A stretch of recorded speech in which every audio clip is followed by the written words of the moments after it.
बिस्मिल्लाहिर्रहमानिर्रहीम जी। सरसों का साग आ गया जी। सरसों का साग, क्या बात है साग की। आय हाय हाय।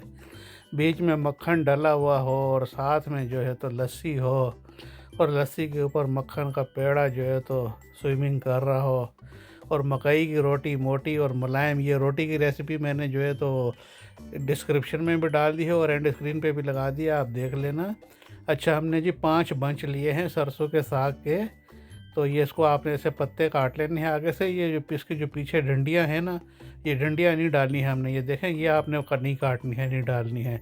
ये इसमें वो बिल्कुल ऐसे बाल जैसी तंदे हो जाती हैं, और वो आप ना डालें। बस ये पत्ते लें और इनको आप जो है तेज़ आग पर डाल दें। इसमें हमने 4-5 जो है तो गार्लिक के लहसुन डाल देने और 3-4 हरी मिर्चें डाल देनी हैं, और तेज़ आग पर हमने इसको पकाना है और इसका सारा पानी खुश्क करना है। ये देखें माशाल्लाह, इसको गलाना है जो है।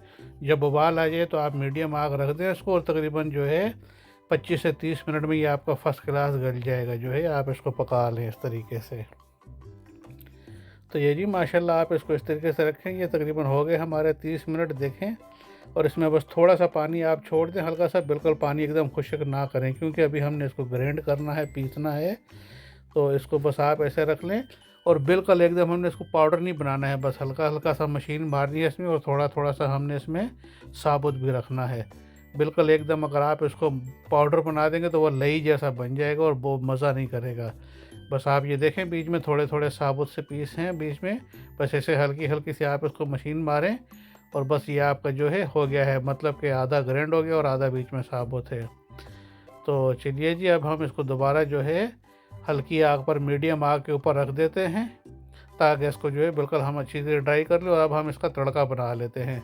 तो हमने जी ये तकरीबन 125 ग्राम बटर लिया है, और इसको पिघलाएंगे, और इसमें हमने 2 table spoon ginger garlic paste डाल दिया है। तो ये जिंजर गार्लिक पेस्ट हमने बिल्कुल ब्राउन नहीं करना है जी, सिर्फ इसका कलर चेंज करना है, कच्चापन इसका ख़त्म करना है, ताकि ये इसका कच्चापन ख़त्म हो जाए और इसकी खुशबू और स्मेल जो है सही पकी हुई हो जाए जिंजर गार्लिक की। साथ में हमने 1 टीस्पून इसमें साबुत ज़ीरा डाल देना है। तो बस जी यही है इसका तड़के का, कोई ज़्यादा इसमें हमने नहीं डालनी है हरी मिर्चें वगैरह तड़के में, या कोई और किसी किस्म की ऐसी चीज़। क्योंकि साग जितना सादा और सिंपल हो ना, उतना ही मज़ेदार होता है। इसमें सारा मज़ा सिर्फ मक्खन और घी का ही होता है, और मकई की रोटी के साथ ये बहुत मज़ा करता है। तो ये जी देखें, हमने दूसरे चूल्हे पे रख दिया है, साथ ही जो है तो इसका पानी भी खुश्क हो रहा है, और काफ़ी हद तक इसका पानी खुश्क हो चुका है। तो हमने ये 4 चीज़ें डाल देनी है, जिसमें नमक है 1 टीस्पून, लाल मिर्ची है, गरम मसाला है, और कसूरी मेथी है। ये तो ये सब चीज़ें हमने एक एक चम्मच डाल देनी है। तो ये जी हमारे इसमें मसाले भी हो गए हैं। बस यही सिंपल मसाले हैं, इसमें हल्दी वगैरह हमने नहीं डालनी है, क्योंकि हल्दी से पीला सा रंग हो जाता है। और कोई साबुत गरम मसाले भी नहीं डालने हैं हमने, क्योंकि वो फिर ना जो साग का अपना असली जायका है ना, घी के साथ, वो फिर ख़त्म हो जाता है। तो हमें बिल्कुल साग का जो है असली जायका चाहिए। तो ये तड़का जो है मक्खन का और अदरक लहसुन का, बस यही काफ़ी है इसमें, इसकी खुशबू से और जायके से लुत्फ़ दोबाला हो जाएगा। तो बजी ये देखें, बिल्कुल हमने सिर्फ इसका कच्चापन ख़त्म किया है, और हमने इसमें मिक्स कर दिया है। और बस अभी हमने इसको पकाना है जो है, हल्की आग पर रख देना है। और इसका जो थोड़ा बहुत पानी है ना साग का, वो भी हमने खुश्क कर देना है, ताकि साग हमारा बिल्कुल जो है ना सिर्फ बटर में रह जाए, और इसका अपना पानी सारा खुश्क हो जाए। अगर खमीरी रोटी हो तंदूर की, तो फिर आप इसको हल्का सा नरम रख सकते हैं, लेकिन मकई की रोटी के साथ आपको ये साग थोड़ा सा ना सख्त सख्त सा मज़ा करेगा।